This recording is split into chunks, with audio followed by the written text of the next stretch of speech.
हाय बच्चों, कैसे हैं आप लोग।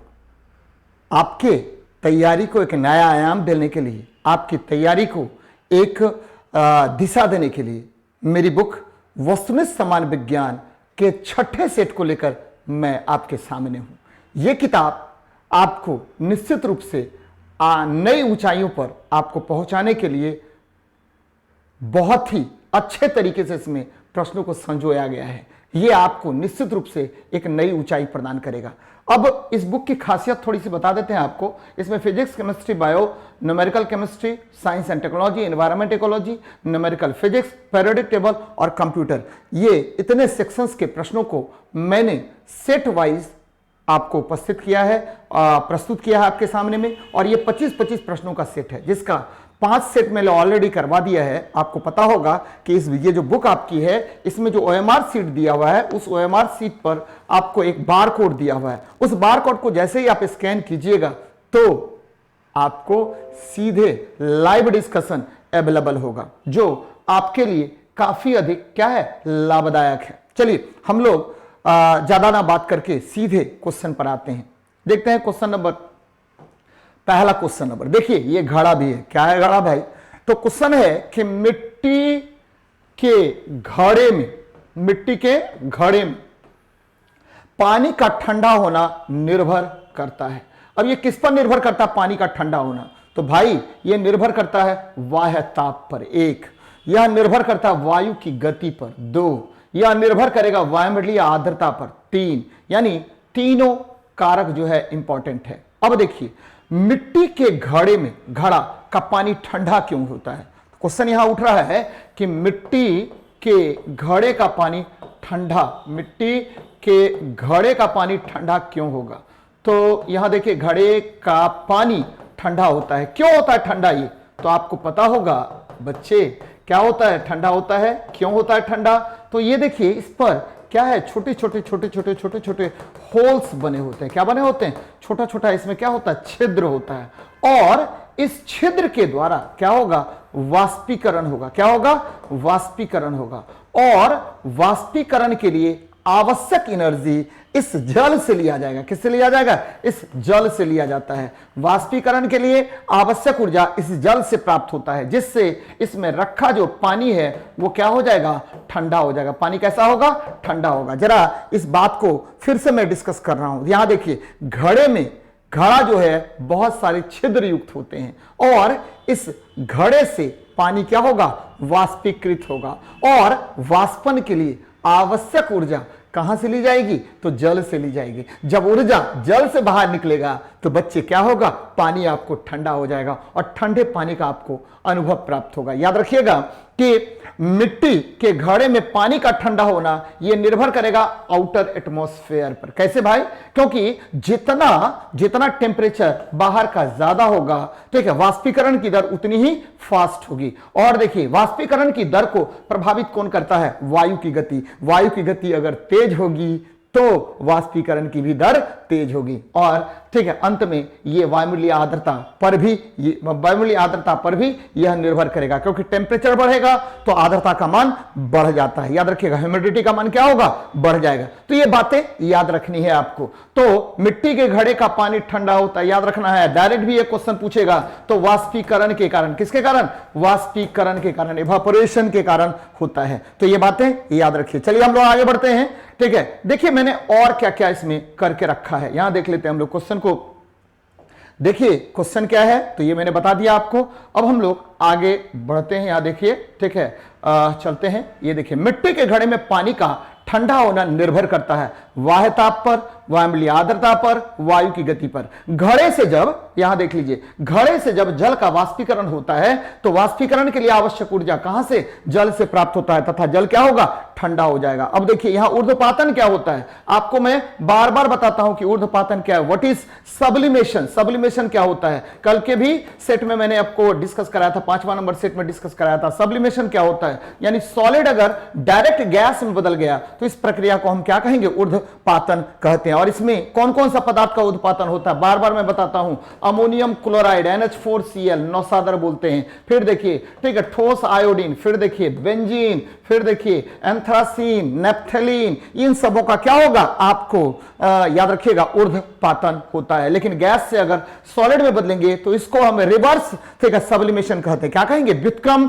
ऊर्ध्वपातन कहा जाता है इसको, क्या बोलेंगे, व्युत्क्रम ऊर्ध्वपातन बोलेंगे। तो दोनों बहुत बहुत इंपॉर्टेंट है और ये प्रश्न भी बहुत जबरदस्त है, बार बार आपसे क्वेश्चन पूछेगा इस तरह का। चलिए देखते हैं, देखिए क्या कह रहा है कि जब हम जल के नीचे सुराही भरने के लिए रखते हैं, जैसे ही जल के नीचे हम क्या करेंगे, सुराही भरने के लिए रखेंगे बच्चे, तो क्या हो रहा है आपको कि हमारा जो है ध्यान दीजिएगा, जैसे ही हम जल के नीचे सुराही, यहां देखिए दूसरा नंबर क्वेश्चन क्या हुआ, तो ये देखिए जब हम जल के नीचे सुराही भरने के लिए रखते हैं तो जैसे जैसे सुराही भरती है वैसे वैसे हमें विशेष प्रकार की ध्वनि सुनाई देती है। किस प्रकार की ध्वनि सुनाई देगी, तो विशेष प्रकार की ध्वनि सुनाई देती है। इसका कारण क्या होता है, जरा इस क्वेश्चन को देखिए बच्चे, क्या कह रहा है कि भाई साहब आपको जब हम जल के नीचे सुराही भरने के लिए रखते हैं तो जैसे जैसे ठीक है सुराही भरती है वैसे वैसे हमें विशेष प्रकार की ध्वनि सुनाई देती है। इसका कारण क्या होता है, तो इसका मुख्य कारण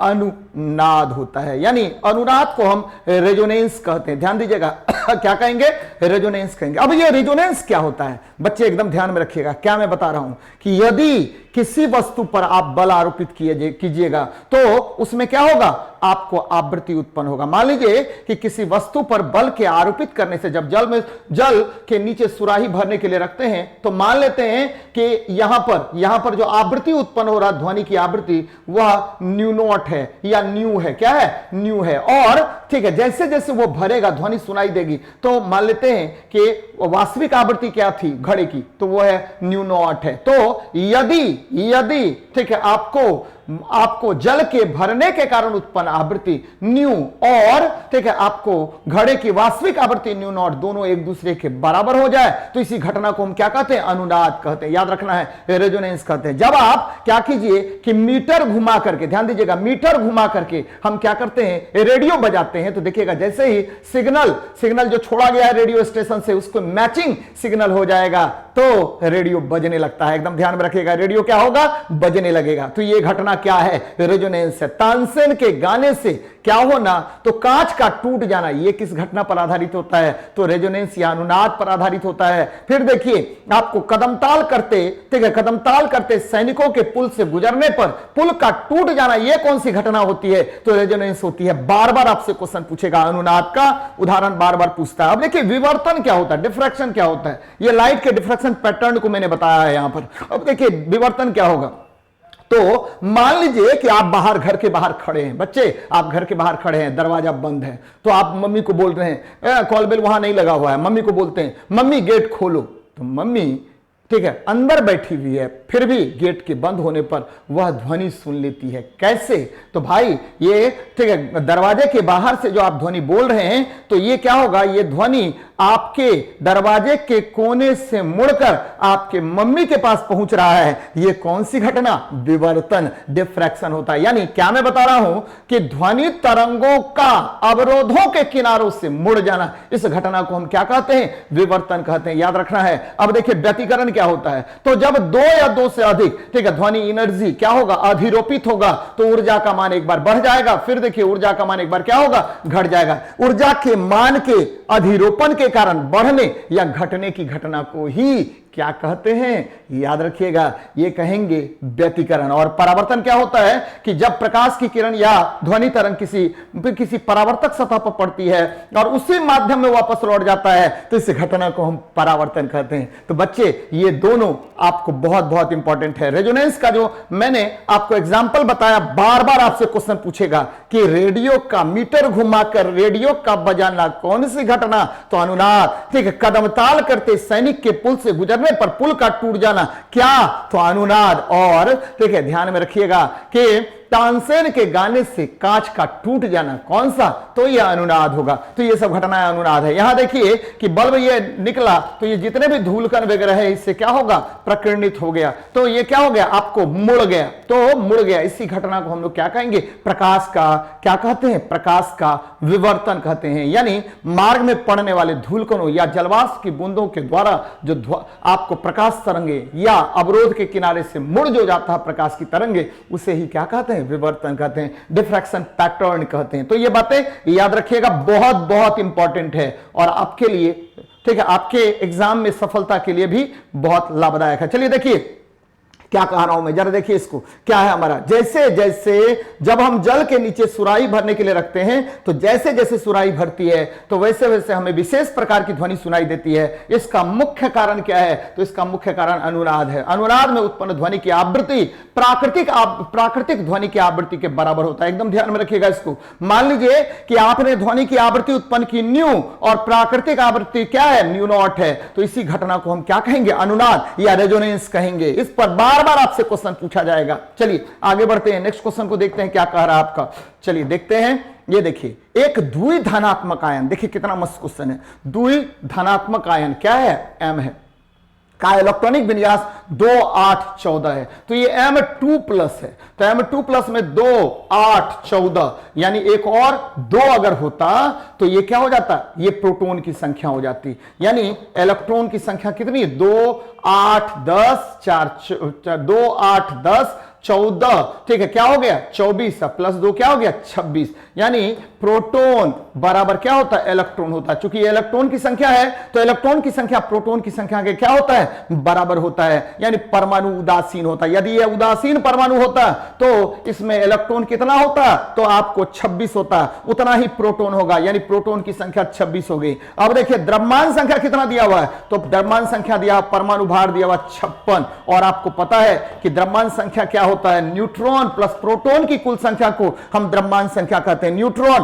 प्लस प्रोटॉन की संख्या को हम क्या कहेंगे, द्रव्यमान संख्या कहेंगे। यहां आपको न्यूट्रॉन निकालना है, न्यूट्रॉन बराबर, ठीक है, क्या हो जाएगा, क्या हो जाएगा भाई जी, तो ये 56 ऑलरेडी दिया हुआ है, एक का मान 56 और -p, और p का वैल्यू आप निकाल चुके हैं पहले ही। तो 56 माइनस क्या कर लीजिए 26, यानी क्या हो जाएगा 30 होगा। ध्यान दीजिए मेरी बात को, क्या हो जाएगा 30 हो जाएगा। तो जब भी, ठीक है, धनात्मक आयन हो इसका मतलब परमाणु ने इलेक्ट्रॉन त्याग दिया है, जब भी ऋणात्मक आयन हो तो परमाणु ने इलेक्ट्रॉन ग्रहण कर लिया है। तो याद रखिएगा कि किसी भी तत्व के परमाणु के नाभिक में क्या होता है, तो न्यूट्रॉन और प्रोटॉन स्थित होता है। वाय कक्षा में इलेक्ट्रॉन चक्कर लगाता रहता है। यह ध्यान में रखिएगा कि न्यूट्रॉन और प्रोटॉन की कुल संख्या को ही हम क्या कहेंगे, द्रव्यमान संख्या कहते हैं, और इसे न्यूक्लियॉन भी कहते हैं। क्या कहेंगे, न्यूक्लियॉन भी कहते हैं। तो बच्चे एकदम ध्यान में रखिएगा कि जब भी धनात्मक आयन होगा तो उसने इलेक्ट्रॉन त्याग दिया है, और उस इलेक्ट्रॉन की संख्या को अगर हम जोड़ देंगे तो क्या होगा, वो हो जाएगा उदासीन परमाणु,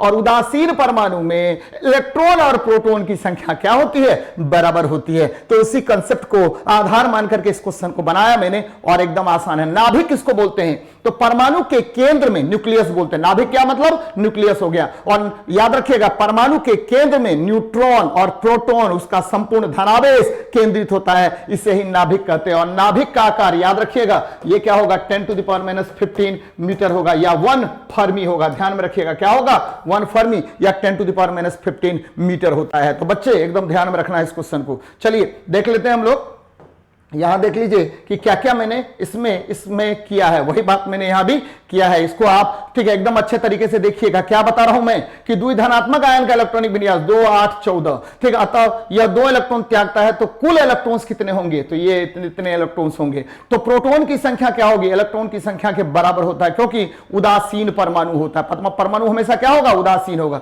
परमाणु भार 56, तो नंबर ऑफ न्यूट्रॉन्स क्या होगा, 56 में से 26 को घटा दीजिए, 30 आ जाएगा आपको। ध्यान में रखिएगा ये नाभिक होता है, नाभिक में न्यूट्रॉन और प्रोटॉन होता है, इसे ही क्या कहते हैं, न्यूक्लियॉन्स कहते हैं। क्या कहते हैं, न्यूक्लियॉन्स। नाभिक की त्रिज्या फर्मी में मेजर करते हैं, और एक फर्मी बराबर 10⁻⁻ क्या होगा 15 मीटर होता है। तो बच्चे ये बहुत बहुत लाभदायक है आपके लिए। चलिए देखते हैं हम लोग नेक्स्ट क्वेश्चन को, क्या कह रहा है आपका क्वेश्चन, क्या है भाई, प्रकाश का अवरक्त स्पेक्ट्रम देखने के लिए कौन से प्रिज्म का उपयोग किया जाता है। तो बहुत अच्छा क्वेश्चन है बाबू कि अवरक्त प्रकाश को देखने के लिए हम किसका प्रयोग करेंगे। तो याद रखिए रॉक साल्ट का प्रयोग करते हैं। किसका प्रयोग करते हैं? रॉक साल्ट का। ये देखिए ये आपका रॉक साल्ट है, ध्यान में रखिएगा। क्या है ये? रॉक साल्ट है, याद रखिएगा। निकोल प्रिज्म का उपयोग, ध्यान दीजिएगा, निकोल प्रिज्म का उपयोग हम लोग ये देखिए पोलराइजेशन को मेजर्ड करने के लिए करते हैं, ध्रुवीकरण को मापने के लिए करेंगे। ध्रुवीकरण को मापने के लिए किया जाता है, ध्रुवीकरण को क्या करने के लिए? व्यक्त करने के लिए हम लोग किसका प्रयोग करेंगे? तो निकोल प्रिज्म का प्रयोग करते हैं, करने के लिए करते हैं। और ये दोनों जो है फ्लिंट और क्राउन ग्लास का उपयोग हम लोग क्या करेंगे? फ्लिंट और क्राउन ग्लास का उपयोग विभिन्न प्रकार के ऑप्टिकल इंस्ट्रूमेंट्स के निर्माण में करते हैं। विभिन्न प्रकार के क्या होगा? ऑप्टिकल इंस्ट्रूमेंट यानी प्रकाशीय यंत्र के निर्माण में किया जाता है। बच्चे एकदम ध्यान में रखिएगा, प्रकाश का अवरक्त स्पेक्ट्रम ये क्या है? तो अवरक्त स्पेक्ट्रम जब भी बात होगा तो IR रेज होगा, इंफ्रारेड रेडिएशन होता है। इसको उष्मीय तरंग भी कहते हैं। क्या कहेंगे? उष्मीय विकिरण भी कहते हैं। एकदम ध्यान में रखिएगा, कौन सा विकिरण कहेंगे? उष्मीय विकिरण भी कहते हैं। और इसका तरंग दैर्ध्य याद रखिए 7800 एंगस्ट्रम से क्या होता है? अधिक होता है। तो ऐसा तरंग जिसका तरंग दैर्ध्य 7800 एंगस्ट्रम से अधिक हो, ऐसा तरंग जिसकी खोज विलियम हर्शेल नामक वैज्ञानिक ने किया हो, ऐसे तरंग को हम लोग क्या कहते हैं? तो अवरक्त तरंग कहते हैं। एकदम ध्यान में रखना है, कौन सा तरंग कहेंगे? अवरक्त तरंग कहेंगे, इंफ्रारेड कहते हैं। और इंफ्रारेड बार बार आपसे क्वेश्चन पूछेगा कि अवरक्त तरंग का उपयोग किसमें करते हैं? अवरक्त तरंग का उपयोग किसमें करते हैं? बच्चे पहला उपयोग याद रखना है रात्रि में देखने में, कोई दिक्कत नहीं है। उष्मीय, ठीक है, उष्मा जो अभी देखिएगा कि सूर्य निकला और आपको गर्मी लगने लगी, किसके कारण? तो उष्मीय विकिरण के कारण यानी अवरक्त किरण के कारण। और रात्रि में देखने में, कुहासे में, फोटोग्राफी में किसका उपयोग? अवरक्त किरण का। आप देखिएगा बैठे हुए हैं टीवी रिमोट कंट्रोल से ऐसे टीवी को कर रहे हैं, कौन सा किरण? तो अवरक्त विकिरण होता है। तो ये बातें याद रखिएगा, बहुत बहुत इंपॉर्टेंट है। चलिए हम लोग देख लेते हैं नेक्स्ट क्या है हमारा। प्रकाश का अवरक्त स्पेक्ट्रम यानी IR स्पेक्ट्रम देखने के लिए रॉक साल्ट, कौन सा साल्ट? रॉक साल्ट का प्रयोग किया जाता है। अवरक्त किरण उष्मा उत्पन्न करता है। इसका उपयोग रात्रि में देखने में, कुहासे में, फोटोग्राफी में, टीवी रिमोट कंट्रोल में, मैंने बता दिया टीवी रिमोट कंट्रोल में इसका प्रयोग करते हैं। बच्चे एकदम ध्यान में रखिएगा, बच्चे जो मैं क्वेश्चन बता रहा हूं उससे बाहर असंभव है जाना, इसीलिए मेरे डिस्कशन को देखिए और उसके बाद आप पहले तो आप मारिए टेस्ट मारिए, क्वेश्चन बनाइए, और अगर कोई प्रॉब्लम होता है तो डिस्कशन देखिए। और ये आपके लिए लाजवाब है। मैं बार बार बता रहा हूं कि आपको सफलता दिलाना ही पूरे कुनवा जो है रुक्मिणी पब्लिकेशन और प्लेटफॉर्म जो है वो उसका पूरा कुनवा लगा हुआ आपकी सेवा में। चलिए देखते हैं हम लोग नेक्स्ट क्वेश्चन को, क्या कह रहा है आपका क्वेश्चन, देख लीजिए। कह रहा है चंद्रमा पर गुरुत्वीय त्वरण पृथ्वी का 1/6 है। कोई प्रॉब्लम नहीं भैया, 1/6 है। और ठीक है, एक अंतरिक्ष यात्री का भार 90 kgf है। कहां पर? पृथ्वी पर। तो आपको पता है कि चंद्रमा पर भार WM लिख रहे हैं, क्या होगा? पृथ्वी पर भार, ठीक है, का 1/6 होता है। कोई प्रॉब्लम नहीं, कर दीजिए भैया। यहां देख लीजिए क्या होगा, ध्यान दीजिएगा मेरी बात को, क्या होगा? तो WE × 1/6 निकाल लीजिए। तो 90, ठीक है, kgf है भैया, kgf है, कोई प्रॉब्लम नहीं, 1/6 तो 115, 15 छक्के 90, 15 kgf हो गया। और याद रखिए 1 kgf बराबर 9.8 न्यूटन या 10 न्यूटन, इसी को अप्रोक्सीमेटली 10 न्यूटन होता है। तो पुट कर दीजिए kgf को न्यूटन में, 15 गुना 10 न्यूटन यानी क्या हो जाएगा? 150 न्यूटन होता है। अब आपके दिमाग में चल रहा होगा कि सर आंसर क्या हो जाएगा? C number. आंसर क्या होगा? C नंबर होगा। आपके दिमाग में चल रहा होगा कि सर ठीक है, ये kgf का मतलब क्या हुआ? kgf का मतलब kg वेट है। और ध्यान में रखिएगा, बार बार आपसे क्वेश्चन पूछेगा कि 1 kg वेट ये भार का मात्रक है। 1 kg वेट किसका मात्रक है? तो भार का मात्रक है। और ये क्या होता है? भार क्या होगा? तो 1 kg वेट बराबर 9.8 न्यूटन होता है। कितना न्यूटन होगा? 9.8 न्यूटन होगा, जो आपके लिए बहुत बहुत इंपॉर्टेंट है। बच्चे एकदम ध्यान में रखना है कि चंद्रमा जो है पृथ्वी का प्राकृतिक उपग्रह है। और ठीक है, चंद्रमा पर जो गुरुत्वजनित त्वरण होता है उसका मान पृथ्वी पर गुरुत्वजनित त्वरण का 1/6 क्या होगा? 6 हो जाता है। तो इसके आधार पर मैंने कैलकुलेट कर लिया। याद रखिएगा रखिएगा, चंद्रमा पर वस्तु का भार यानी पृथ्वी पर वस्तु के भार का 1/6 होगा। तो इसके आधार पर मैंने इसका कैलकुलेशन कर लिया, आंसर क्या होगा 15 न्यूटन आ जाएगा। तो याद रखिएगा इसको, इस तरह के प्रश्न पूछे जाते हैं। देखिए कुछ भी नहीं है, लेकिन अगर आपको नहीं पता है तो दिक्कत हो जाएगा बनने में। वही बात मैंने यहां भी किया है। अब देखिए एक चीज आपको मैं बताना चाह रहा था, बल, ठीक है, बल और भार में देख लीजिए, बल जो है वो क्या है, बल क्या है, किसी वस्तु पर अगर बल आप आरोपित कीजिएगा तो उसमें द्रव्यमान और क्या होगा, त्वरण उत्पन्न होगा। भार ये क्या होगा, तो वह बल है जिसके द्वारा किसी वस्तु को पृथ्वी अपने केंद्र की ओर खींचती है। वह बल जिसके द्वारा किसी वस्तु को पृथ्वी अपने केंद्र की ओर खींचती है, उस बल को हम क्या कहते हैं, तो भार कहते हैं। भार W बराबर क्या हो जाएगा, तो भार W बराबर क्या हुआ, M × G हो गया। यहां G क्या है, गुरुत्वीय त्वरण है। याद रखिएगा क्या है, ये गुरुत्वीय त्वरण है, एक्सेलरेशन ड्यू टू ग्रेविटी है। भार को मापने के लिए किसका प्रयोग करते हैं, तो भार को मापने के लिए याद रखिएगा हम लोग प्रयोग करते हैं किसका, तो कमानीदार तुला का, स्प्रिंग बैलेंस का प्रयोग करते हैं, कमानीदार तुला का प्रयोग करेंगे। बार बार ये क्वेश्चन पूछा जाता है कि भार को मापने के लिए किस यंत्र का प्रयोग करते हैं, तो याद रखिए स्प्रिंग बैलेंस का प्रयोग करेंगे, यानी कमानीदार तुला का यूज करते हैं। तो ये सब बातें मैंने आपको बताई, बल और भार में अंतर। बल, किसी वस्तु पर अगर आप बल आरोपित करते हैं तो बल वह भौतिक कारक है जो किसी वस्तु में त्वरण उत्पन्न कर देता है या करने की का प्रयास करता है। तो बल बराबर F बराबर क्या हुआ, ma होगा। चलिए आगे बढ़ते हैं, नेक्स्ट देखते हैं क्या हमारा है क्वेश्चन। कंप्यूटर कई तरह के डाटा को मैनिपुलेट करता है, इन मैनिपुलेशन को क्या कहते हैं। देखिए कंप्यूटर जो है, ठीक है, डाटा को क्या करेंगे, मैनिपुलेट करके, मैनिपुलेशन को ही प्रोसेसिंग कहते हैं। क्या कहेंगे, प्रोसेसिंग कहेंगे। प्रोसेसिंग के द्वारा यह डाटा क्या होगा, तो ये इंफॉर्मेशन में बदलेगा। किस में बदलेगा, इंफॉर्मेशन में बदलता है। तो ध्यान में रखिएगा, ये क्या होगा, सूचना में बदलेगा। तो डाटा मतलब रॉ डाटा है, तो कोई भी रॉ डाटा को जब कंप्यूटर प्रोसेस करता है तो उसको सूचना के रूप में वह प्रस्तुत करता है, यानी डाटा का प्रोसेसिंग करके हम लोग इंफॉर्मेशन निकालते हैं, यानी इसका क्या हो जाएगा, आपको प्रोसेसिंग हो जाएगा। जरा देखिए अपग्रेडिंग क्या होता है, यानी ठीक है किसी सिस्टम को ठीक है, सिस्टम को क्या करना कि समय के अनुसार परिवर्तित करना क्या कहलाएगा, समय के अनुसार परिवर्तित करना, यह कहलाएगा अपग्रेडिंग। क्या कहलाता है, परिवर्तित करना, अपग्रेडिंग कहलाता है। क्या कहलाएगा, अपग्रेडिंग। यूटिलाइजिंग क्या होता है, यानी किसी भी सिस्टम को आप समय के अनुसार क्या कीजिए, उसका प्रयोग कीजिए अपने काम को आसान बनाने के लिए, उसको यूटिलाइजिंग कहेंगे। जबकि बैचिंग क्या होता है, देखिए ध्यान दीजिएगा, बैचिंग क्या होगा, मेरी बात समझिएगा।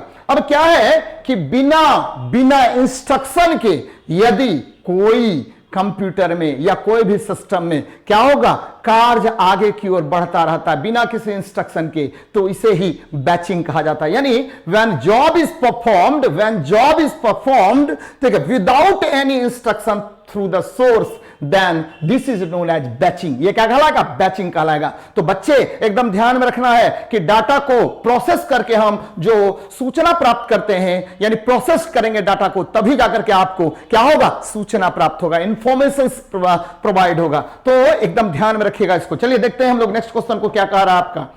ये देखिए कंप्यूटर कई तरह से डाटा को मैनिपुलेट करता है, इन मैनिपुलेशन को प्रोसेसिंग कहा जाता है। कंप्यूटर में बिना यूजर के इंस्ट्रक्शन के यदि कोई कार्य संपन्न होता है तो इसे बैचिंग कहा जाता है। यानी इफ द कंप्यूटर, देखिए कोई भी इंस्ट्रक्शन नहीं मिला फिर भी आपका जॉब प्रोसेस्ड हो रहा है, कार्य आगे बढ़ रहा है, इसे ही क्या कहेंगे, बैचिंग कहते हैं। चलिए बच्चे नेक्स्ट क्वेश्चन को देखते हैं, बहुत लाजवाब प्रश्न है, एकदम ध्यान में रखिएगा। जरा देखिए क्या क्या प्रश्न है। कह रहा है कि आनुवांशिक अभियांत्रिकी जेनेटिक इंजीनियरिंग में मॉलिक्यूलर सीजर यानी आणविक कैंची की तरह उपयोग किया जाता है। भाई साहब किसका उपयोग करेंगे, तो रेस्ट्रिक्टेड इंडोन्यूक्लियेज का, एकदम ध्यान में रखिएगा, रेस्ट्रिक्टेड इंडोन्यूक्लियेज का प्रयोग किया जाता है, इसे ही आणविक कैंची कहा जाता है, इंडोन्यूक्लियेज। ये देखिए मैंने डीएनए को काट लिया, ये देखिए फिगर लगाया है यहां पर, क्या हुआ, डीएनए को जेनेटिक इंजीनियरिंग के वैज्ञानिक क्या करते हैं, काट लेते हैं। ये अच्छा डीएनए है, ठीक है, ये क्या है, अच्छे गुण वाला डीएनए है। अब इस अच्छे गुण वाले डीएनए को, अच्छे गुण वाला क्या है, ये डीएनए है। अब इस अच्छे गुण वाले डीएनए को हम क्या कर रहे हैं कि आपको जीव में, कोई एक जीव है, वाइल्ड वैरायटी है, जंगली, ठीक है, प्रजाति है, जंगली प्रजाति है, जंगली प्रजाति है, ये वाइल्ड वैरायटी है। इसमें हम क्या कर रहे हैं कि इस अच्छे डीएनए को हमने इसमें इसके डीएनए में क्या कर दिया, प्रतिस्थापित कर दिया, प्रतिस्थापित कर दिया। और इसको जोड़ने के लिए जिस एंजाइम का प्रयोग करते हैं उसको लाइगेज कहते हैं। क्या कहेंगे, लाइगेज कहेंगे। क्या कहेंगे बाबू, लाइगेज कहेंगे, ध्यान में रखिएगा, लाइगेज कहेंगे। और ठीक है, आपको परिवर्धित आपका क्या होगा, जीव प्राप्त होगा, आपको जेनेटिकली मॉडिफाइड आपको एनिमल प्राप्त होगा, या जीव प्राप्त होगा, या सब्सटेंस प्राप्त होगा। इसी प्रक्रिया को हम जेनेटिक इंजीनियरिंग कहते हैं। क्या कहेंगे, जेनेटिक इंजीनियरिंग कहेंगे। जरा देख लीजिए क्या कहा मैंने कहा कि आपको रेस्ट्रिक्टेड एंडोन्यूक्लिएज, जिसे डीएनए सीजर कहा जाता है, उसका उपयोग कर जब अच्छे डीएनए को, अच्छे गुणों वाले डीएनए को काट कर आपको क्या किया जाएगा कि किसी वाइल्ड वैरायटी यानी जंगली प्रजाति में प्रतिस्थापित कर दिया जाएगा लैगेज एंजाइम की सहायता से, तो आपको जेनेटिकली मॉडिफाइड क्या होगा, एनिमल की प्राप्ति होगी, पदार्थ की प्राप्ति होगी, और ठीक है, बहुत सारा चीज इसमें प्राप्त होगा। इसी प्रक्रिया को हम जेनेटिक इंजीनियरिंग कहते हैं। तो यहां पर देखिए क्या क्या हो गया, आंसर क्या हो जाएगा, रेस्ट्रिक्टेड एंडोन्यूक्लिएज। बार बार क्वेश्चन पूछेगा कि कैंची के रूप में, कैंची के रूप में किसका प्रयोग करते हैं डीएनए को काटने में, तो भैया याद रखिए रेस्ट्रिक्टेड एंडोन्यूक्लिएज। चिपकाने के लिए किसका प्रयोग करेंगे, डीएनए को चिपकाने के लिए अच्छे गुणों वाले डीएनए को, तो लैगेज को कहेंगे। किसको कहेंगे, लैगेज को कहेंगे। अब देख लीजिए एमाइलेज, ये देखिए एमाइलेज, ये क्या करेगा, तो ये एंजाइम है। क्या है, एंजाइम है जो पाचन क्रिया में एक महत्वपूर्ण भूमिका निभाता है। हाइड्रोलेज, ये क्या होगा, ये हाइड्रोलेज है, तो तोड़ने का काम करता है। तो ये बातें याद रखिएगा, ये सारे एंजाइम होते हैं। चलिए आगे बढ़ते हैं। तो बात मेरी समझ में आ गई होगी आप लोगों को। देख लेते हैं हम लोग क्या कह रहा। आनुवांशिक इंजीनियरिंग में मॉलिक्यूलर सीजर, आणविक कैंची की तरह रिस्ट्रिक्टेड एंडोन्यूक्लिएज का प्रयोग किया जाता है, जिनको जोड़ने के लिए लैगेज एंजाइम का प्रयोग किया जाता है। एकदम याद रखना है इसको। चलिए देखते हैं हम लोग नेक्स्ट क्वेश्चन को क्या कह रहा है। निम्न में से किस अल्कोहलिक पेय को बिना आसवन के निर्मित किया जाता है, यानी अनडिस्टिल्ड, ठीक है, अनडिस्टिल्ड किया जाएगा। देखिए बिना आसवन के, तो भैया इसका आंसर क्या होगा, वाइन होगा।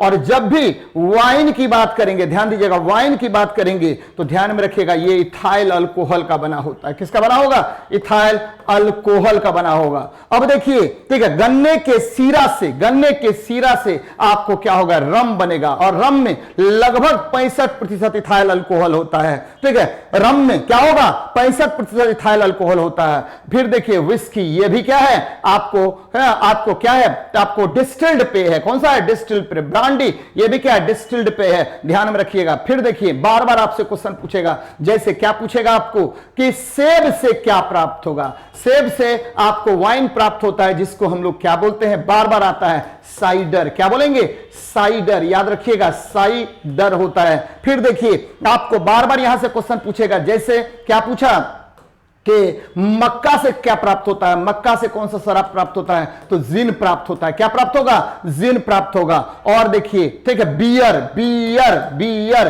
ये किससे प्राप्त होगा, तो बियर भैया प्राप्त होगा, याद रखिए, जौ से, बार्ली से प्राप्त होता है। किससे प्राप्त होता है, जौ से प्राप्त होता है। तो बार बार आपसे क्वेश्चन पूछेगा कि जो बियर है इसमें कितने प्रतिशत अल्कोहल होते हैं, तो याद रखिए 4 से 6% अल्कोहल होगा, 4 से 6% अल्कोहल होगा। अगर बात करेंगे हम लोग किसमें, रम में, तो लगभग 55 से 65% इथाइल अल्कोहल होता है। बार बार क्वेश्चन पूछा जाता है, क्योंकि रम जो है, ठीक है, रम जो है वह गन्ने के सीरा से प्राप्त होता है। तो ध्यान में रखिएगा इन सब चीजों को। ये क्वेश्चन बार बार पूछेगा कि अल्कोहलिक पे, तो इथाइल अल्कोहल। बच्चे एक चीज और ध्यान में रखिएगा, जब भी इथाइल अल्कोहल की बात करते हैं, ध्यान दीजिएगा, इथाइल अल्कोहल, तो इस पर बहुत सारा प्रश्न बनता है। इथाइल अल्कोहल पर क्या होगा, बहुत सारा प्रश्न बनेगा। जरा देख लेते हैं क्या क्या बनता है यहां पर। सबसे पहले देख लीजिए, तो इसका आंसर पहले मार दीजिए वाइन। अब देखिए इथाइल अल्कोहल क्या हुआ, इथाइल अल्कोहल अगर 100% इथाइल अल्कोहल होगा, कितना 100% इथाइल अल्कोहल होता है, तो इसको क्या बोलते हैं, तो एब्सोल्यूट अल्कोहल, परिशुद्ध अल्कोहल बोलते हैं। क्या बोलेंगे, परिशुद्ध अल्कोहल बोलते हैं, ध्यान दीजिएगा जरा। और इथाइल अल्कोहल को ग्रेन अल्कोहल कहा जाता है। कौन सा अल्कोहल, ग्रेन अल्कोहल। अब देख लीजिए, यदि 95.6% इथाइल अल्कोहल है, इथाइल अल्कोहल है, और 4.4% क्या हुआ, 4.4%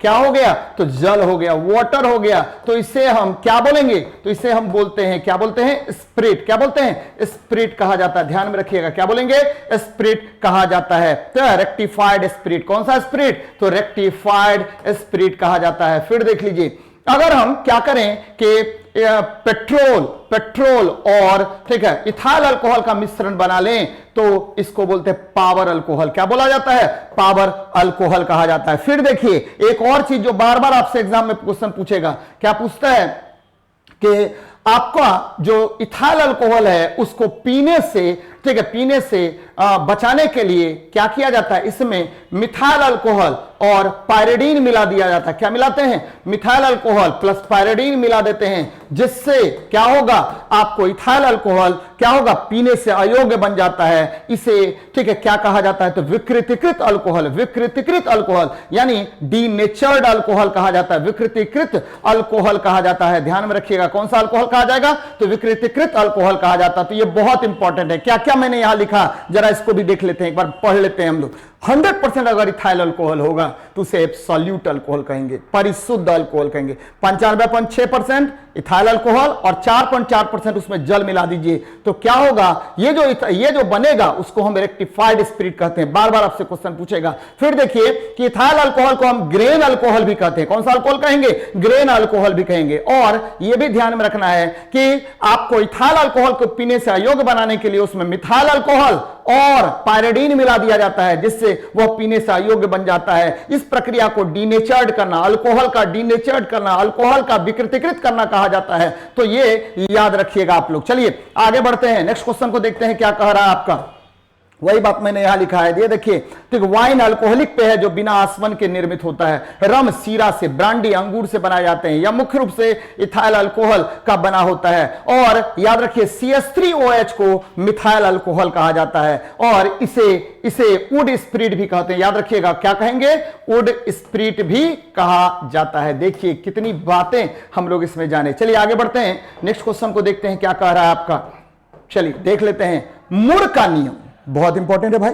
मूर का नियम है, किसका नियम है, मूर का नियम है, और इंटेल के सह संस्थापक गॉर्डन मूर द्वारा दिया गया है। एक सामान्य नियम के अनुसार चिप पर ट्रांजिस्टर, ये देखिए ये चिप है, ये चिप है, चिप पर जो है ट्रांजिस्टर की संख्या जो है, ध्यान दीजिएगा, ट्रांजिस्टर की संख्या जो है क्या होगा, हर महीने में कितना होगा, तो कितने महीने में दुगुना हो जाता, हर कितने महीने में, तो 12 महीने में क्या होगा, दुगुना हो जाता। और याद रखिएगा कि वर्तमान में जो हम चिप का प्रयोग कर रहे हैं, ठीक है, वर्तमान में जो चिप का प्रयोग कर रहे हैं उस पर, ठीक है, लाखों, क्या है, लाखों आपको उस पर क्या है, ट्रांजिस्टर स्थापित किए जा चुके हैं। तो ये बातें याद रखिएगा आपको। ट्रांजिस्टर क्या करता है कि ट्रांजिस्टर का जो उपयोग होता है वह एम्पलीफाई करना, क्या करना, सिग्नल को एम्पलीफाई करता है। ये देखिए मेरी बात को समझिएगा जरा, यहां देख लीजिए क्या मैंने लिखा है इसमें। मूर का नियम इंटेल के सहसंस्थापक मूर द्वारा दिया गया है। एक समान नियम के अनुसार चिप पर ट्रांजिस्टरों की संख्या 12 महीने में दोगुनी हो जाती है। ट्रांजिस्टर एक अर्धचालक है जो सिग्नल को परिवर्धित करता है। ट्रांजिस्टर पीएन जंक्शन डायोड है, एक तरह से कहिए पीएनपी, क्या है ये, पीएनपी या एनपीएन, क्या होगा, एनपीएन, ठीक है, जंक्शन है, ठीक है, जंक्शन डायोड है। पीएनपी या एनपीएन, याद रखिएगा, एनपीएन या पीएनपी इससे बना होता है। कौन बना होता है, ट्रांजिस्टर बना होता है। तो बच्चे एकदम ध्यान में रखना है इसको। चलिए नेक्स्ट देखते हैं क्या कह रहा है। ये देखिए बड़ा अच्छा क्वेश्चन है। मृदा में चूना मिलाने से, मृदा देखिए क्यों मिलाएंगे चूना में, मृदा मतलब मृदा में चूना क्यों मिलाएंगे, तो बच्चे मृदा में चूना इसलिए मिलाएंगे क्योंकि मृदा यदि अम्लीय है, मृदा अम्लीय है तो उसको खेती योग्य बनाने का, अम्लीय है तो खेती योग्य बनाने में, खेती योग्य बनाने में, योग्य बनाने में किसका प्रयोग करेंगे, बनाने में हम लोग चूना, चूना, ठीक है, जल का प्रयोग करते हैं, CaO या CaOH Hal2 का प्रयोग करते हैं। तो ये क्या कर रहा है, तो जैसे ही हम मृदा में चूना मिलाएंगे तो ये इसको कम अम्लीय कर देगा। क्या कर देगा, कम अम्लीय बना देगा। और देखिए अगर मृदा क्षारीय है, मृदा अगर क्षारीय है तो उसको खेती योग्य बनाने के लिए हम लोग इसमें क्या मिलाएंगे, तो जिप्सम मिलाते हैं, CaSO4 × 2H2O का प्रयोग करते हैं। ध्यान में रखिएगा इसको। अब देखिए यहां देखिए क्या हो रहा है कि अगर मृदा का पीएच मान 6.2 से 7 है, बार बार मैं बताता हूं कि 6.5 से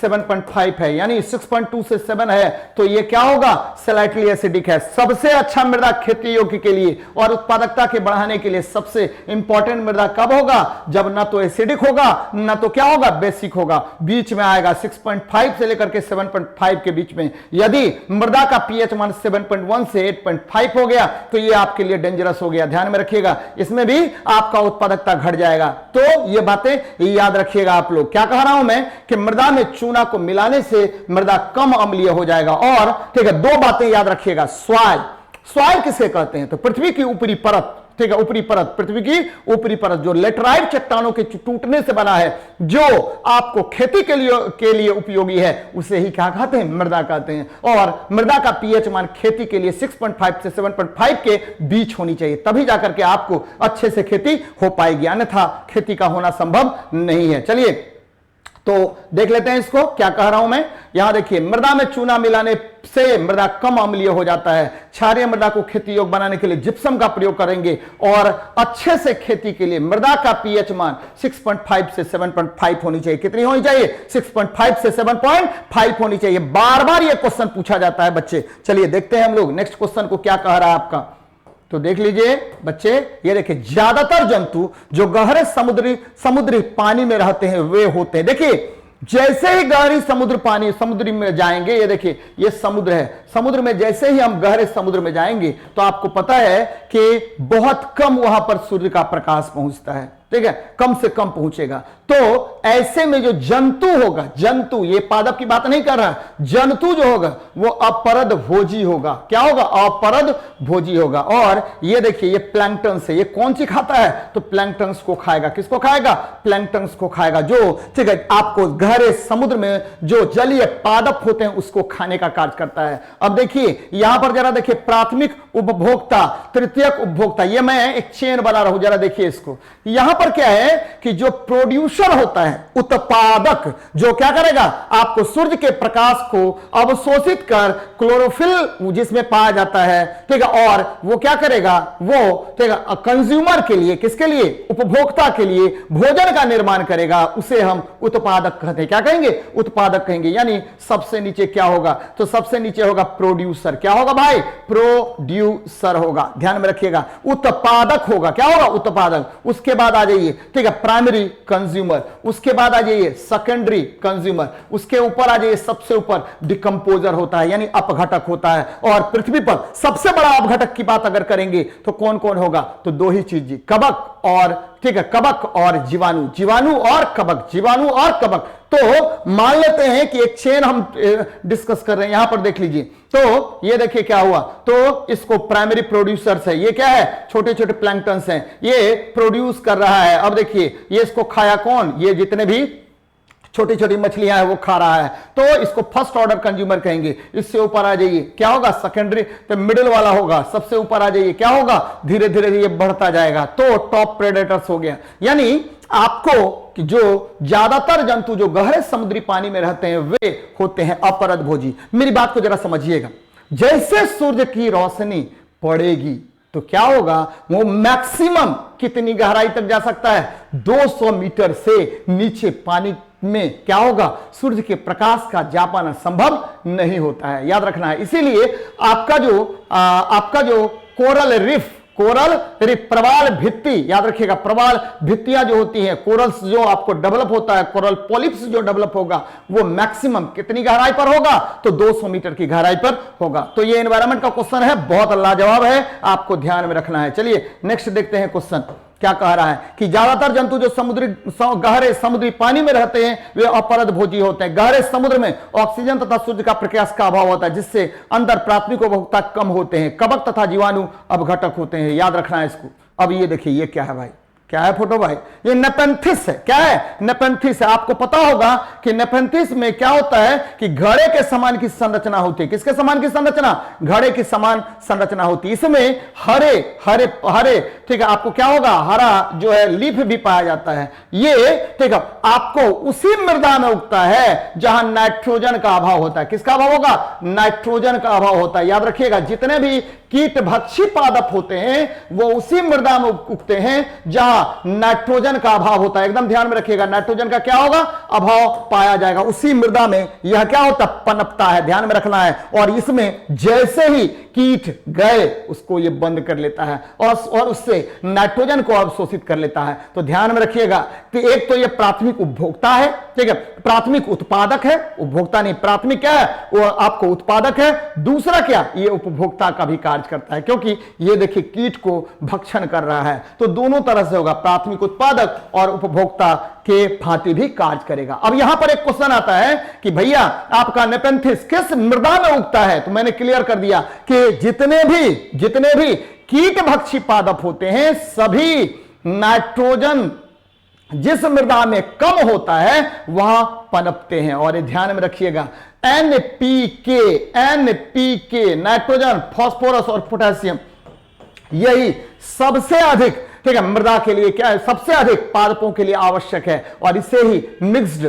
फर्टिलाइजर्स कहा जाता है, यानी मिक्स्ड फर्टिलाइजर कहेंगे, यानी आपको क्या होगा? मिश्रित उर्वरक कहा जाता है। तो बच्चे एकदम ध्यान में रखिएगा, एनपीके। चलिए आगे बढ़ते हैं, नेक्स्ट क्वेश्चन को देखते हैं क्या कह रहा है। देखिए, तो यहां देखिए वह पौधा जो नाइट्रोजन रहित मृदा में उगते हैं वे कीटों का भक्षण करते हैं। ये देखिए, ये प्राथमिक उत्पादक हो गया, फिर कंज्यूमर 1, कंज्यूमर 2, अब घटक। ये मैंने आपको बता दिया है कि प्राथमिक उत्पादक कौन होगा। जरा इसको थोड़ा सा और इलेबोरेट करते हैं। ये देखिए हरा पौधा, ये क्या हुआ? उत्पादक। क्या हुआ? उत्पादक हो गया। फिर देखिए हरे पौधे को खाया कीट ने। क्या हुआ?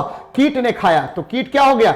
प्राइमरी कंज्यूमर 1 हो गया, कंज्यूमर 1।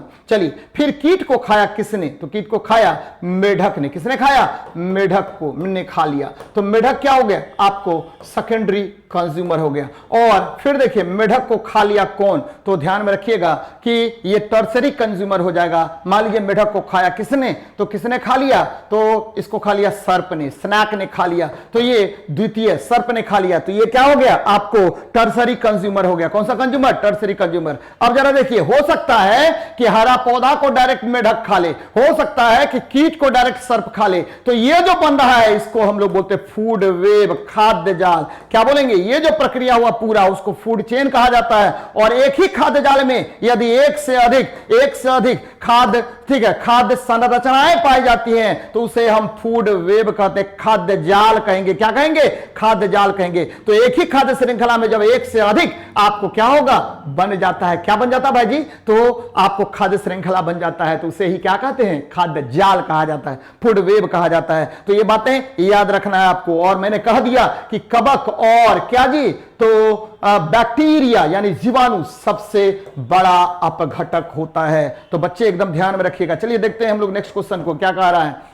अकार्बनिक तत्व जो भोजन को उपयोगी ऊर्जा में परिवर्तित करता है, यानी अकार्बनिक तत्व यानी क्या हुआ? इनऑर्गेनिक एलिमेंट्स जो भोजन को उपयोगी ऊर्जा में परिवर्तित करता है। देखिए भोजन क्या हुआ? ग्लूकोज हुआ, C6H12O6, और ये जो है आपको टूट गया किसमें? तो आपको पता है कि भोजन पूर्ण रूप से ऑक्सीकरण के बाद एटीपी ऊर्जा उत्पन्न करता है, एडिनोसिन ट्राइफॉस्फेट उत्पन्न करेगा। तो यह क्या देगा? तो एटीपी के फॉर्म में टूटेगा। याद रखना है कि ग्लूकोज श्वसन के उपरांत, ध्यान दीजिएगा, ग्लूकोज श्वसन के उपरांत जब, ठीक है, जब आपको प्रवेश करेगा कहां पर? सबसे पहले साइटोप्लाज्म में। तो साइटोप्लाज्म में वह क्या होगा? टूट जाता है। यहां 2 पायरुविक अम्ल निर्मित होता है। ये 2 पायरुविक अम्ल जब प्रवेश करता है माइटोकॉन्ड्रिया में तो वहां पर क्या होगा? आपको एटीपी ऊर्जा के रूप में उत्पन्न होता है। तो याद रखिएगा कि खाद्य पदार्थों का पूर्ण ऑक्सीकरण कहां होगा? तो माइटोकॉन्ड्रिया के मैट्रिक्स में होता है। जबकि ग्लूकोज जब साइटोप्लाज्म में टूटेगा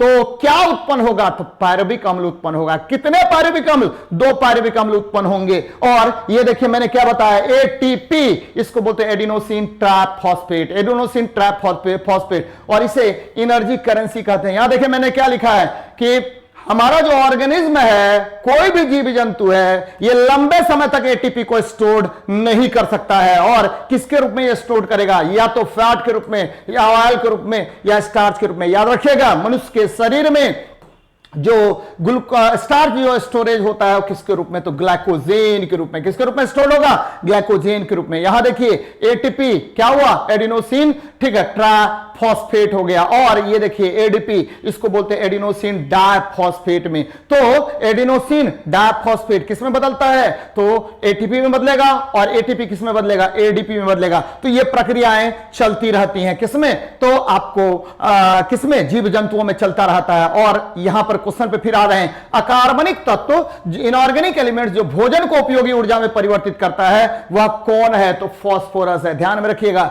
एटीपी को ही हम एनर्जी करेंसी कहते हैं। और सारी बातें मैंने आपको क्लियर कर दी कैसे कैसे होता है। चलिए नेक्स्ट देखते हैं क्या कह रहा है। यहां देख लीजिए, अकार्बनिक तत्व जो भोजन को उपयोगी ऊर्जा में परिवर्तित करता है वे फास्फोरस हैं। यह ऊर्जा एटीपी के रूप में उत्पन्न होता है और एटीपी को ही हम एनर्जी करेंसी कहते हैं। देख लीजिए क्या है भाई क्वेश्चन, 12 पास्कल का दाब उत्पन्न करने के लिए 1 सेंटीमीटर स्क्वायर क्षेत्रफल पर कितना बल आरोपित होगा? कोई दिक्कत नहीं है, ठीक है। दाब P बराबर फोर्स अपॉन एरिया, बल बटे क्षेत्रफल, बल बटे क्षेत्रफल होगा। तो बच्चे इस किताब की यही खासियत है, क्योंकि यहां पर देखिए ऐसा नहीं है कि इन्वायरमेंट इकोलॉजी के ही सारे प्रश्न हैं, कुछ फिजिक्स के, कुछ केमिस्ट्री के, कुछ इन्वायरमेंट इकोलॉजी के, कुछ कंप्यूटर के, सारे सेक्शंस के प्रश्नों को मैंने यहां रखा है। इसीलिए यह आपकी सफलता के लिए बहुत लाभदायक है। चलिए देख लेते हैं, प्रेशर बराबर फोर्स अपॉन एरिया। हमको फोर्स निकालना है, फोर्स बराबर प्रेशर इंटू एरिया कर दीजिए। प्रेशर का वैल्यू 12 पास्कल है, हम पास्कल पे भी आएंगे, पहले इसको देख लेते हैं। ए का वैल्यू 1 सेंटीमीटर स्क्वायर है बच्चे, 1 सेंटीमीटर स्क्वायर। तो 12 गुना 1 सेंटीमीटर को मीटर में बदल दिए, क्योंकि पास्कल है, ये एसआई यूनिट है, इसको सेंटीमीटर में, तो 10 टू द पावर -2 मीटर का होल स्क्वायर कर देते हैं। तो भाई जी ये हो जाएगा 12 गुना 10 का पावर -4। क्या होगा? आपको बल है तो ये आ जाएगा पास्कल इंटू मीटर स्क्वायर आ जाएगा क्या? तो ये न्यूटन आ जाएगा, यानी 12 गुना 10 का पावर -4 होगा। तो देखिए कहां पर है? ए ऑप्शन में है। अब देखिए यहां पर क्या क्या मैंने किया, कुछ भी नहीं किया कि दाब बराबर बल बटा क्षेत्रफल, एकदम सिंपल फॉर्मूले पर आपका बन गया। दाब बराबर बल बटा क्षेत्रफल, और केवल यूनिट याद रखिएगा बच्चे, यूनिट हमेशा ध्यान में रखना है। यूनिट अगर ध्यान में है आपको कि किस प्रकार यूनिट चेंज हो रहा है, तो मोस्टली सवाल आपके आराम से बन जाएंगे। अब देखिए पास्कल क्या होता है, तो पास्कल याद रखिएगा ये दाब का एसआई यूनिट है, दाब का एसआई मात्रक है। ध्यान में रखिएगा, पास्कल दाब का एसआई मात्रक है। इसको न्यूटन पर मीटर स्क्वायर या पास्कल भी कहते हैं। याद रखना है कि वायुमंडलीय दाब को मापने के लिए बहुत सारे यूनिट होते हैं। वायुमंडलीय दाब को हम बैरोमीटर के द्वारा मेजर करते हैं, और वायुमंडलीय दाब के बहुत सारे मात्रक होंगे। जैसे ध्यान में रखिएगा, वायुमंडलीय दाब को मापने के लिए हम लोग किसका प्रयोग करेंगे? बार का। वायुमंडलीय दाब को मापने के लिए हम लोग किसका प्रयोग करेंगे? एटीएम का प्रयोग करेंगे। एक बार बराबर क्या होता है? तो 10 टू द पावर 5 पास्कल या न्यूटन पर मीटर स्क्वायर होगा। तो बच्चे एकदम ध्यान में रखिएगा, वायुमंडलीय दाब को मापने के लिए बैरोमीटर का प्रयोग करते हैं, और इसको मेजर किया जाता है, बार में भी मेजर किया जाता है, खास करके एटीएम में भी, एटमॉस्फेरिक प्रेशर के रूप में भी, एटीएम के रूप में भी मेजर किया जाएगा। और ठीक है, आपको वायुमंडलीय दाब का एसआई मात्रक न्यूटन पर मीटर स्क्वायर या पास्कल होता है। तो इसके आधार पर इसको मैंने कैलकुलेट कर लिया। चलिए आगे बढ़ते हैं, नेक्स्ट क्वेश्चन को देखते हैं क्या कह रहा है। वही बात मैंने यहां की है। याद रखिएगा कि अगर क्षेत्रफल, प्रेशर बराबर क्या हुआ? Force upon area. अगर क्षेत्रफल घटाएंगे तो दाब का मान बढ़ जाएगा। जैसे चाकू तेज किया जाता है, तलवार तेज की जाती है, सुई की नोक पतली होती है, ये दाब को बढ़ाने के लिए। लेकिन अगर क्षेत्रफल को हम क्या करेंगे? अगर बढ़ा देंगे तो दाब का मान घट जाएगा। जैसे ठीक है, घर की नींव चौड़ी रखी जाती है, आपका जो पिछला चक्का होता है उसको चौड़ा बनाया जाता है, बांध की जो निचली दीवार होती है उसको चौड़ी बनाई जाती है। क्यों? क्योंकि दाब, याद रखिएगा, क्षेत्रफल के बढ़ने पर दाब का मान क्या होगा? घट जाता है। अगर आप याद रखना है कि अगर आप दलदल में डूब रहे हैं, तो अगर आप लेट जाते हैं तो दाब का मान घट जाएगा। याद रखिएगा कि एक पैर पर खड़ा होने पर दाब अधिक, जबकि 2 पैर पर खड़ा होने पर दाब का मान क्या होता है? कम हो जाता है। तो बच्चे एकदम इंपॉर्टेंट है ये सारी चीजें। चलिए नेक्स्ट देखते हैं हम लोग क्या कह रहे हैं। आंतरिक गति निर्धारक मानव शरीर में निम्नलिखित अंगों में से कौन है? तो भाई साहब ये देखिए, ये दिल है। क्योंकि दिल जो है वो वाइब्रेट करेगा, सिस्टोलिक डायस्टोलिक, सिस्टोलिक लब डब, ये क्या करेगा कि कंप्लीट शरीर में रक्त के प्रवाह को नियंत्रित करता है और आपके शरीर में रक्त जो है 0.33 मीटर पर सेकेंड की दर से क्या होगा, सेंटीमीटर पर सेकेंड की दर से ये पूरे शरीर में घूमेगा। अब जरा देखिए ये क्या है, तो ये है एट्रियम और ये क्या है, वेंट्रिकल, यानी अलिंद और निलय, अलिंद और निलय है। तो ये सिकुड़ता है और फैलता है, सिकुड़ता है और क्या करेगा, फैलता, सिकुड़ेगा तो सब जगह से ब्लड ले आएगा और फैलेगा तो क्या करेगा, पूरे शरीर में ब्लड को छितरा देता है। और ध्यान में रखिएगा ये देखिए प्रिलिमिनरी वैन है, इसमें अशुद्ध रक्त प्रवाह होता है, जबकि आपको मैंने कई बार बताया है कि देखिए कि आर्टरी यानी धमनी, आर्टरी मतलब क्या होता है, धमनी होता है, और धमनी में कौन सा रक्त होगा, याद रखिएगा इसमें शुद्ध रक्त होता है, और ठीक है आपको वैन में अशुद्ध रक्त होता है, वैन मतलब सीरा मत में कौन सा रक्त होगा, तो शुद्ध रक्त होता है, एकदम ध्यान में रखिएगा, शुद्ध रक्त नहीं अशुद्ध रक्त होगा, क्या होगा, अशुद्ध रक्त होता है। तो धमनी में शुद्ध रक्त और सिरा में अशुद्ध रक्त होता है। यहां देखिए प्रिलिमिनरी वैन में कौन सा रक्त होगा, तो जस्ट अपोजिट हो जाएगा प्रिलिमिनरी वैन में, क्योंकि यहां अशुद्ध हो गया तो यहां क्या होगा, शुद्ध रक्त होगा। फिर देखिए आपको प्रिलिमिनरी आर्टरी में क्या होगा, तो यहां देखिए ये क्या होगा, अशुद्ध रक्त प्रवाहित होगा। कौन सा रक्त प्रवाहित होगा, अशुद्ध रक्त प्रवाहित होगा। और आपका जो दाब मेजर किया जाता है 120/80, याद रखिएगा कि हृदय के दाब को मापने के लिए स्फिग्नोमैनोमीटर का प्रयोग किया जाता है, स्फिग्नोमैनोमीटर का प्रयोग किया जाता है, एकदम ध्यान में रखिएगा, स्फिग्नोमैनोमीटर का प्रयोग करते हैं। और ये देखिए यकृत, ये क्या करता है, तो यकृत जो है वह बाइल जूस प्रोड्यूस करता है, यानी बाइल जूस का मतलब क्या होगा, तो बाइल जूस का मतलब होगा पित्त रस का उत्पादन करता है। साथ ही ये क्या करेगा कि अल्कोहल का निराविशन करता है। अब देखिए गुर्दा आपको क्या है, किडनी है, किडनी क्या करता है, रक्त का शुद्धिकरण करने के लिए उपयोगी होता है, और यही जो है आपका जो फिल्टरेशन करेगा किसको, रक्त को। और दिमाग क्या होता है, तो मनुष्य का नियंत्रण बिंदु कौन है, ये दिमाग है, सेरिब्रम क्या है, दिमाग है। यही दिमाग बोलता है कि भाई क्या होगा पढ़ के, यही दिमाग बोलता है कि भाई पढ़ना जरूरी है, तो भैया पढ़ना जरूरी है, एकदम याद रखिएगा, पढ़ना एकदम जरूरी है सफलता के लिए। चलिए आगे बढ़ते हैं, केवल सोचना नहीं है भाई, क्योंकि मैं बार बार बताता हूं बच्चे कि 90% बच्चे जो हैं वो आप लोगों के एज के वो सिजोफ्रेनिया से प्रेरित होते हैं। किससे, सिजोफ्रेनिया से, यानी दिमाग सोचेगा अरे बाबा हम तो बड़का हो गए, नहीं भैया ठीक है हम कंपीट कर गए, सोचेगा दिमाग।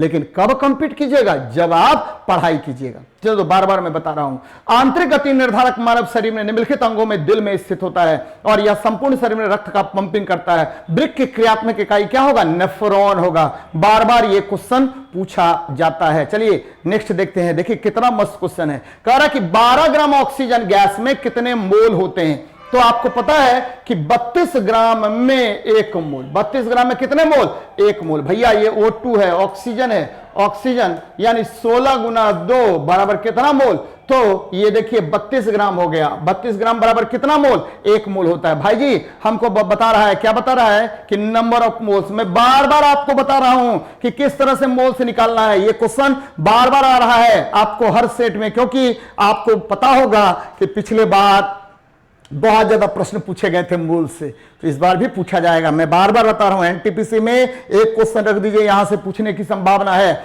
ग्रुप डी में तो कोई बात ही नहीं है भाई, पूछेगा ही पूछेगा। तो m हो गया, ये है दिया गया द्रव्यमान। कौन सा द्रव्यमान, दिया गया द्रव्यमान है, दिया गया द्रव्यमान है, यानी गिवन मास है। और ये देखिए ये क्या है, आणविक द्रव्यमान है। कौन सा द्रव्यमान है, आणविक द्रव्यमान है। तो 2 प्रकार का द्रव्यमान हो गया, कौन कौन, तो एक हो गया ठीक है m बटा बड़का m, छोटका m बटा बड़का m। अब जरा देख लीजिए, निकाल लीजिए ना, 12 बटा क्या 32 भागा करेंगे 0.375 मोल निकल जाएगा। क्या निकल जाएगा, 0.375 मोल। तो आंसर क्या हो जाएगा, 0.375 मोल हो जाएगा। बच्चे एकदम ध्यान में रखना है, 0.375 मोल हो जाएगा। याद रखिएगा मेरी बात को कि ऑक्सीजन को प्राण वायु कहा जाता है। क्या कहते हैं, प्राण वायु, क्योंकि इसके बिना ना तो मनुष्य के शरीर में क्या होगा, ठीक है, खाद्य पदार्थों का ऑक्सीकरण हो पाएगा, तो मनुष्य जिएगा कैसे। तो इसीलिए इसको प्राण वायु कहा जाता है। और ध्यान में रखिएगा कि ऑक्सीजन वस्तुओं को जलाने के लिए आवश्यक होता है, यानी बिना ऑक्सीजन के कोई भी वस्तु जल नहीं सकता। ऑक्सीजन भले ही नहीं जलता है आपको, लेकिन जलाने में सहायक होता है। एकदम ध्यान में रखिएगा इन सब चीजों को। अब देखिए मेरी बात को समझिएगा, एक मोल में, ठीक है, अणुओं या परमाणुओं की संख्या क्या होगी, नियत होगी। इसे ही एवोगाद्रो नंबर कहते हैं। क्या कहते हैं, एवोगाद्रो नंबर कहते हैं। और एक एवोगाद्रो नंबर बराबर क्या होगा, एक एवोगाद्रो नंबर बराबर होगा 6.022 इंटू 10⁻23 अणु परमाणु या आयन, अणु परमाणु या क्या होगा, आयन होगा। एकदम याद रखिएगा, अणु परमाणु या आयन होता है, तो इसे ही एवोगाद्रो संख्या कहते हैं। चलिए देख लेते हैं क्या कह रहा हूं मैं। और यहां देखिए नंबर ऑफ मोल्स निकाल दिया मैंने, 0.375 मोल निकलेगा। एक मोल में अणुओं या परमाणुओं की संख्या क्या होगी, नियत होती है। इसे एवोगाद्रो नंबर कहा जाता है, तो याद रखिएगा इसको। चलिए नेक्स्ट देखते हैं क्या है क्वेश्चन आपका। नायलॉन उदाहरण है, बार बार आपसे क्वेश्चन पूछेगा, नायलॉन किसका उदाहरण, तो पॉलीएमाइड है। मैं एकदम याद रखिए बच्चे, हम बच्चे एकदम ध्यान में रखिएगा, नायलॉन क्या है, पॉलीएमाइड है। और इससे क्या क्या क्वेश्चन बन सकता है वो मैं आपको बता रहा हूं। नायलॉन क्या, पॉलीएमाइड, एकदम ध्यान में रखिएगा, पॉलीएमाइड है। और नायलॉन किस शहर के, ठीक है, आपको परिणाम स्वरूप वहां बना था। ये देखिए नायलॉन, तो एक न्यूयॉर्क हो गया, दूसरा क्या होगा, लंदन हो गया। तो न्यूयॉर्क और लंदन के संयोजन से यह नायलॉन शब्द का निर्माण हुआ है। फिर देखिए क्या है, नायलॉन जो है यह दो प्रकार के होते हैं। कितने प्रकार के, दो प्रकार के। ऐसे होने के लिए बहुत प्रकार का होगा। एक होगा नायलॉन, ठीक है, नायलॉन, एक हो गया नायलॉन 6, दूसरा हो गया नायलॉन 6। देखिए दोनों में थोड़ा सा बेसिक डिफरेंस है।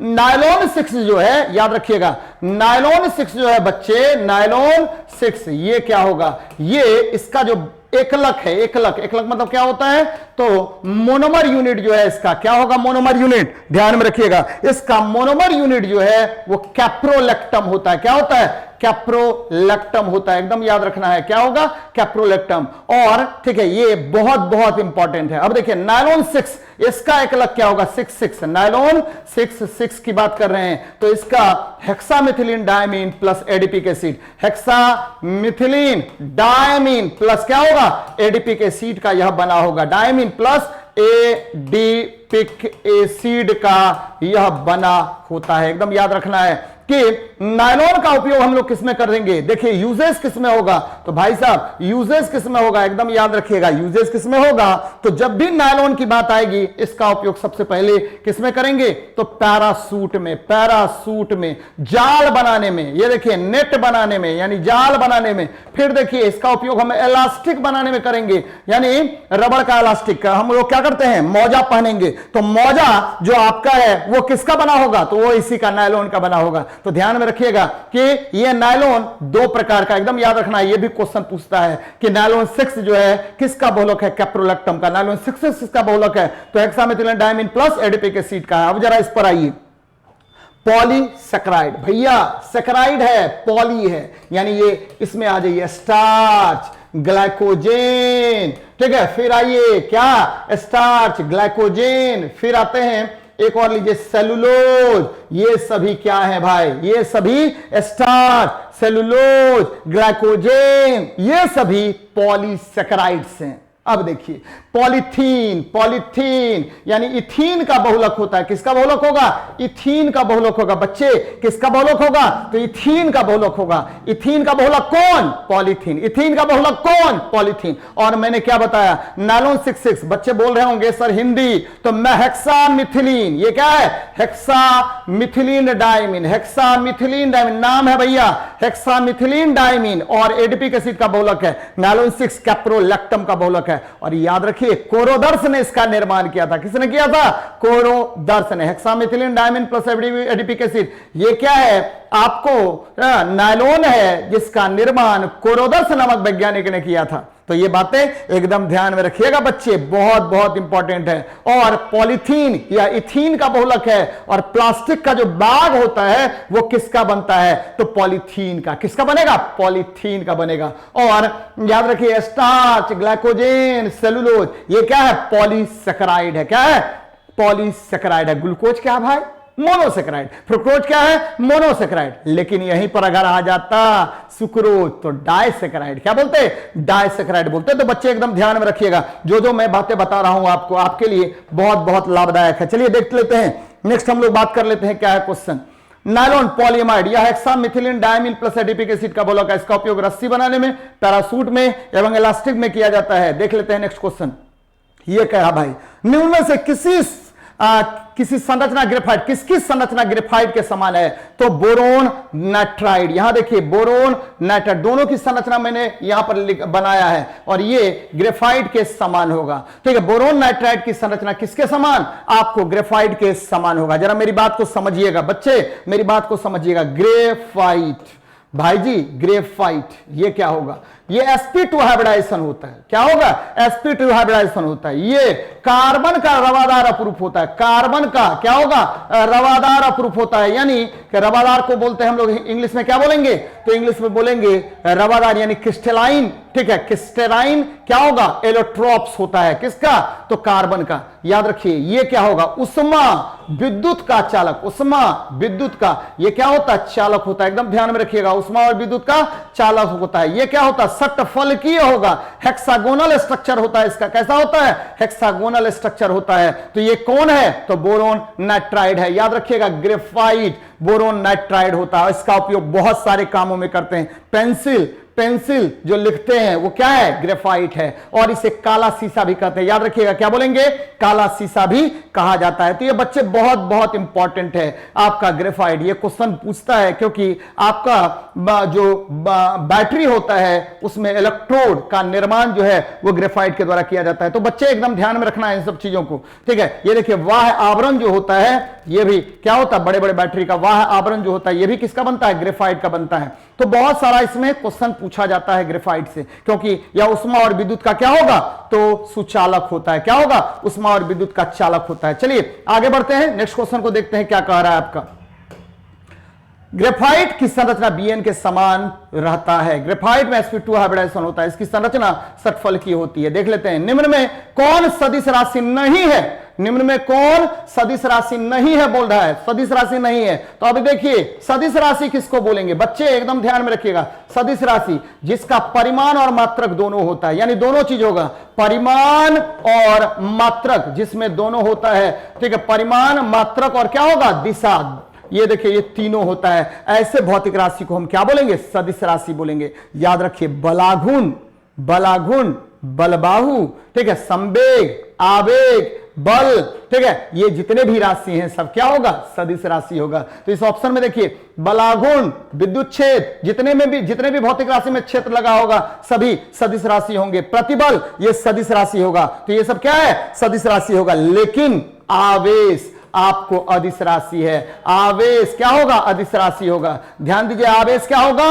अदिश राशि होगा। मेरी बात समझिएगा, जितने भी भौतिक राशि हैं उसमें अगर कार्य, विभव, विभवांतर, शक्ति इत्यादि लगा हो सभी अदिश राशि होते हैं। जैसे मैं बोल रहा हूं विद्युत विभवांतर कौन सी राशि? अदिश। कार्य कौन सी राशि? अदिश। ऊर्जा कौन सी राशि? अदिश। लेकिन अगर बल लगा हुआ है, अगर क्षेत्र लगा हुआ है तो सभी क्या होंगे? सदिश राशि होंगे। याद रखिएगा, जैसे विद्युत क्षेत्र, गुरुत्वीय क्षेत्र, संवेग, आवेग, बल, गुरुत्वीय बल, ठीक है, विद्युत बल, ये सब क्या होगा? आपको सदिश राशि होंगे। तो बच्चे एकदम ध्यान में रखना है। चलिए देखते हैं, हम लोग आगे बढ़ते हैं क्या कह रहा है।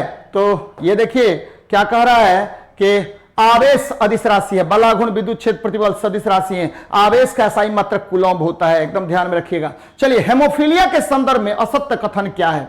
हेमोफीलिया, बच्चे एकदम ध्यान में रखिएगा। हेमोफीलिया क्या होता है भाई जी? तो इसमें रक्त का थक्का नहीं जमेगा। Haemophilia, LIA, haemophilia. देखिए हेमोफीलिया में क्या होगा कि रक्त का थक्का नहीं जमेगा। रक्त का थक्का नहीं जमेगा। ध्यान दीजिएगा जरा, रक्त का थक्का नहीं जमेगा। इसमें विटामिन के और फैक्टर 8 के उत्पादन प्रभावित होते हैं। फैक्टर 8 का उत्पादन प्रभावित होता है और यह, ठीक है, फैक्टर 8 का उत्पादन प्रभावित होता है। इसमें ध्यान में रखिएगा इसमें क्या होगा कि यह ठीक है सेक्स लिंक्ड डिजीज है और यह अप्रभावी रोग है, प्रभावी नहीं होता है, यह एक प्रभावी रोग है, यह गलत हो गया। रुधिर को थक्का बनाने में एकल प्रोटीन प्रभावित होता है, तो यह भी सही है। कौन गलत है, क्वेश्चन पूछ रहा है कि असत्य कथन कौन है, तो यह प्रभावी रोग नहीं है, यह एक अप्रभावी रोग है, यह एक लिंग संलग्न रोग है और रुधिर के थक्का बनने में एकल प्रोटीन प्रभावित होता है। याद रखिएगा हेमोफीलिया जो है उसका जो वाहक होता है, ये देखिए फादर विदाउट हेमोफीलिया, लेकिन मदर अगर कैरियर है तो चिल्ड्रेन, ये देखिए चिल्ड्रेन,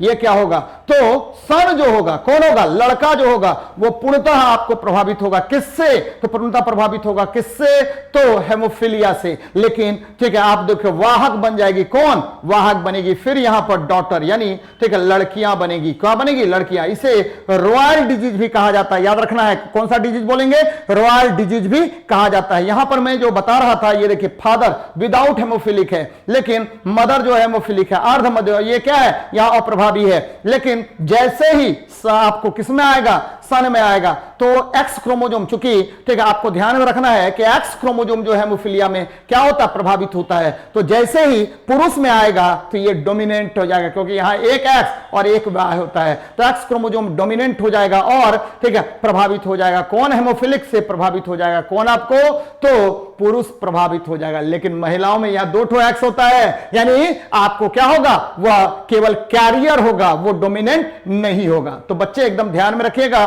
कि यह एक अप्रभावी रोग है। याद रखना है हेमोफीलिया में क्या क्या कमी होगा, रक्त का थक्का नहीं जमेगा, विटामिन के की कमी हो जाएगी, फैक्टर 8 की कमी हो जाएगी, ऐसा प्रोटीन का बनना बंद हो जाएगा जो रक्त के थक्का के बनने के लिए आवश्यक होता है। तो यह क्या है, अनुवांशिक रोग है, इसको ठीक नहीं किया जा सकता है, ध्यान में रखिएगा। चलिए आजकल जेनेटिक इंजीनियरिंग का प्रयोग करके ठीक करने का प्रयास किया जा रहा है, अगर सफलता मिलती है तो यह एक क्रांतिकारी कदम होगा। आगे बढ़ते हैं, नेक्स्ट क्वेश्चन को देखते हैं क्या कह रहा है आपका क्वेश्चन। यह एक अनुवांशिक लिंग संलग्न अप्रभावी रोग है, इस रोग में रक्त का थक्का नहीं जमता है, विटामिन के की कमी हो जाएगी। चलिए देखते हैं वायु प्रदूषण निरोध बचाव एवं नियंत्रण अधिनियम कब लाया गया था, एकदम ध्यान में रखिएगा। कौन सा अधिनियम, तो यह है वायु प्रदूषण निरोध बचाव एवं नियंत्रण अधिनियम है बच्चे। क्या है, वायु प्रदूषण नियंत्रण अधिनियम है। यह कब लाया गया था, तो 1981 में। यहां देखिए क्या होगा, आजकल काफी सेंसिटिव है, क्योंकि आपको वायु प्रदूषण क्या होगा, बहुत ज्यादा ठीक है प्रभावी हो गया है, और ये क्या है, आपको रोकने के लिए तरह तरह के प्रयास भारत सरकार द्वारा किया जा रहा है। इसके तहत आपको एयर क्वालिटी इंडेक्स भी भारत सरकार द्वारा जारी किया गया है। ध्यान में रखिएगा कौन कौन अभी सबसे अधिक प्रभावित करता है, तो सबसे अधिक वायु को प्रभावित करने वाला कौन कारक होता है, ये परिवहन सेक्टर है। कौन है, परिवहन सेक्टर। यहां देखिए मैच मोटर्स प्रभावित करता है, धुआं, कहीं भी धुआं जला देते हैं, पेट्रोलियम प्रोडक्ट प्रभावित करेगा आपको, किसको, एयर पॉल्यूशन को, केमिकल कंबस्टन प्रोवाइड करेगा, पेस्टिसाइड जो आप यूज कर रहे हैं वो प्रभावित करेगा, यानी कीटनाशक प्रभावित करेगा, रेडियो एक्टिव पदार्थ वो प्रभावित करेगा। फिर देखिए फर्टिलाइजर डस्ट प्रभावित करेगा, आपका ज्वालामुखी प्रभावित करेगा, फैक्ट्रीज प्रभावित करेगा, और स्मॉग, अभी तुरंत दिल्ली में आपको स्मॉग। इतनी चीजें मैंने बड़ा नहीं लिखा क्योंकि उतना ज्यादा ये क्या है, उतना ज्यादा इंपॉर्टेंस नहीं रखता, लेकिन सबसे ज्यादा इंपॉर्टेंस रखता है कौन, स्मॉग। याद रखिएगा इसको फोटो केमिकल स्मॉग भी कहते हैं। क्या कहते हैं, फोटो केमिकल स्मॉग भी कहते हैं बच्चे। और याद रखिएगा इसमें क्या होगा, धुआं होगा, क्या होगा, धुआं होगा। फिर क्या होगा, आपका एरोसोल होगा, क्या होगा, एरोसोल होगा, और धुआं हुआ, एरोसोल हो गया, और इसमें नाइट्रोजन ऑक्साइड होता है और कुछ मात्रा में ओजोन भी होता है। जब प्रकाश इसमें मिलता है तो यह फोटोकेमिकल स्मॉग कहलाता है। और वायु प्रदूषण निरोध बचाव एवं नियंत्रण अधिनियम कब लाया गया था, तो 1981 में। वर्तमान समय में भारत सरकार ने एयर क्वालिटी इंडेक्स जारी करके किसी भी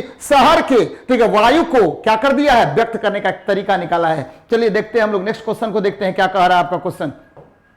यहां देख लीजिए क्या है कि वायु प्रदूषण निरोध बचाव एवं नियंत्रण अधिनियम 1981 में आया था। वायु प्रदूषक के रूप में कौन कौन गैस होता है, तो sulphur dioxide, nitrogen oxide, carbon monoxide और लेड, ये सब प्रमुख वायु प्रदूषक तत्व हैं। चलिए नेक्स्ट देखते हैं क्वेश्चन में क्या कह रहा है आपका क्वेश्चन। देख लीजिए बच्चे क्या है आपका क्वेश्चन, यहां देखिए मनुष्य का पश्च मस्तिष्क 3 भागों द्वारा निर्मित होता है, जिनमें से एक क्या होगा? तो इनमें से एक जो है अनुमस्तिष्क होगा। क्या होगा? अनुमस्तिष्क होगा। यहां देखिए कौन सा मस्तिष्क है? पश्च मस्तिष्क। मनुष्य का पश्च मस्तिष्क 3 भागों में विभाजित होता है, जिसमें से क्या आएगा? अनुमस्तिष्क होगा। ये देखिए ध्यान दीजिएगा, ठीक है। अग्र मस्तिष्क, अग्र मस्तिष्क, अग्र मस्तिष्क, ये देखिए प्रमस्तिष्क हो गया, थैलमस हो गया, हाइपोथैलेमस हो गया। प्यार मोहब्बत ये सब का पता किससे चलता है? तो हाइपोथैलेमस से। भूख लगने की पता किससे चलेगा? तो हाइपोथैलेमस से चलेगा। फिर देखिए मध्य मस्तिष्क में, देखिए पश्च मस्तिष्क में देखिए क्या क्या होगा।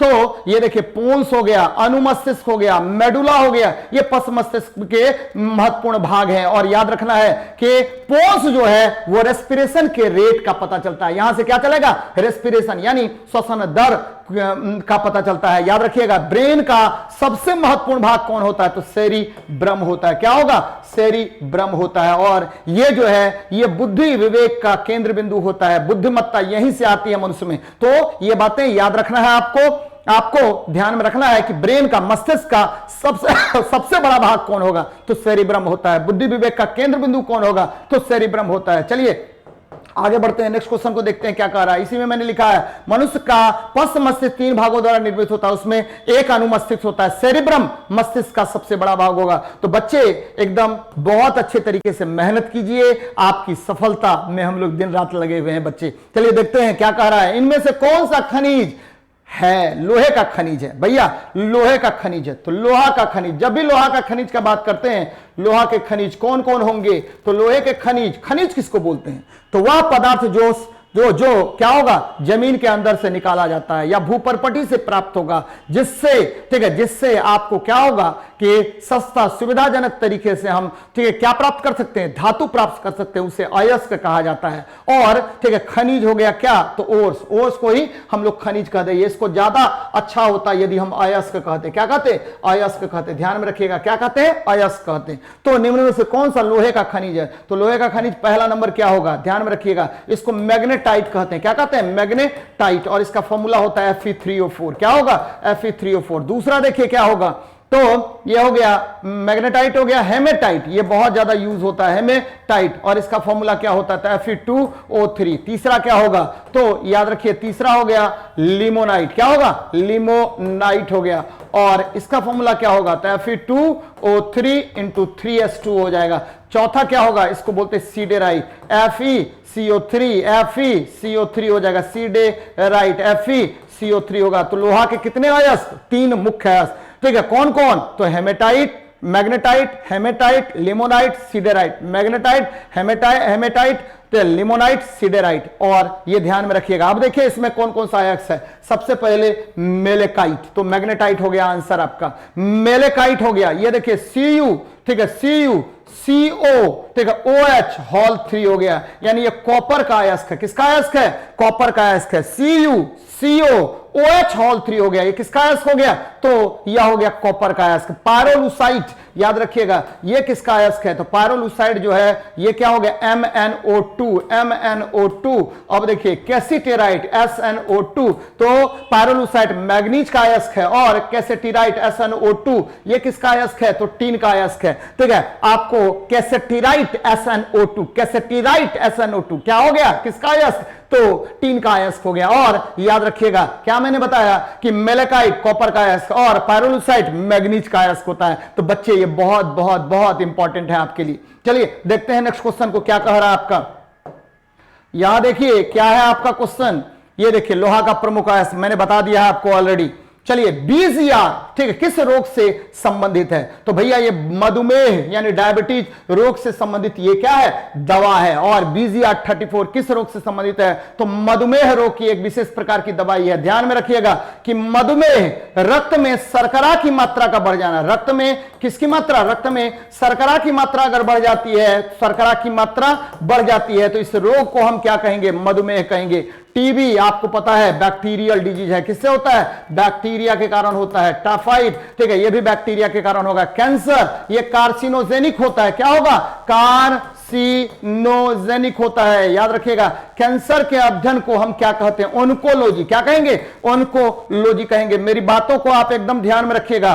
कैंसर के अध्ययन को क्या कहते हैं? तो ओन्कोलॉजी कहा जाता है। और ये कार्सिनोजेनिक एजेंट होता है जिसके कारण आपको कैंसर रोग होता है। तो ध्यान में रखना है कि रक्त में शर्करा की मात्रा का बढ़ जाना मधुमेह रोग होता है। कौन सा रोग होगा? मधुमेह रोग होगा। चलिए बच्चे ध्यान दीजिएगा जरा, बीजिया डायबिटीज की प्रमुख औषधि है। ये रक्त में शर्करा की मात्रा बढ़ जाने के कारण होता है। यहां देखिए, रक्त में शर्करा की मात्रा को बढ़ने से रोकने के लिए हम लोग क्या करते हैं? तो इंसुलिन हार्मोन, इंसुलिन का इंजेक्शन लेते हैं। अब ये क्वेश्चन क्या कह रहा है कि 100 केजी, ध्यान दीजिएगा जरा, 100 केजी, ये सेकेंड है, 100 केजी द्रव्यमान के एक वस्तु का वेग समान त्वरण से चलते हुए 6 सेकंड में 5 मीटर से 8 मीटर पर सेकंड हो जाता है, तो उस पर लगने वाला बल क्या होगा? तो बल बराबर क्या होता है? द्रव्यमान गुना त्वरण होगा। और m इंटू त्वरण क्या होता है? तो वेग में परिवर्तन की दर होती है। तो भैया द्रव्यमान कितना है? 100 केजी गुना भी क्या है? तो भी आपको है, ध्यान दीजिएगा, वेग कितना है? तो 8 में से 5 को घटा दीजिए, बटा 6 कर लीजिए।